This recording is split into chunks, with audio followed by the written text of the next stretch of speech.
This is a story and events that had happened in Raccoon City during the tragic day on September 26, 1998. Umbrella sent their privately funded army in to handle rescue operations for civilians.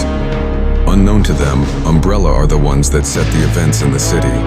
They were expendable and used as lab rats for Umbrella's creations to collect battle data. Damien and Jacqueline were part of that nightmare. Their story began when they received orders to secure encrypted files. They were unaware that their quick thinking and training would be tested to the extreme. Damien is a skilled marksman in ex-Russian military. Jacqueline was an ex-KGB agent and worked for other unknown agencies. Both turned mercenary after learning about what Umbrella would pay them if they joined. They grabbed their gear and hopped on the helicopter headed to Raccoon City.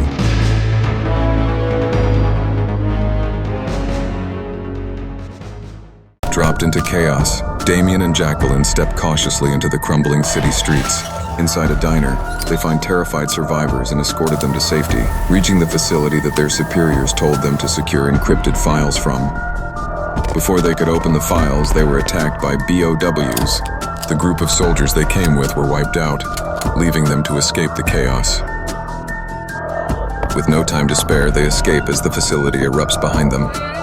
Amidst the ruins, they vow to uncover why Umbrella's experiments got loose. The city was falling apart, but the triage center became a fragile beacon of hope. The crackling radio broke the silence, and the plea for help was impossible to ignore. The streets were a nightmare, but they pushed forward, fighting to survive. The Apple Inn was a war zone, but there were no sign of survivors.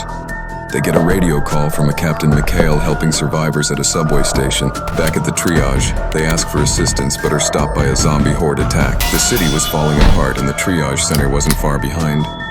Down in the station, Captain Mikhail had a plan, but time was running out. Out on the streets, it was all about survival and quick thinking. Jacqueline noticed a woman being chased by a big monster. Damien and Jacqueline took off in that direction. The woman ran into a building under construction which became engulfed in flames.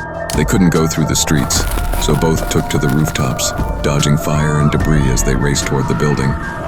The building was engulfed in flames with no evidence of survivors. Jacqueline pulled Damien behind cover to hide from the monster.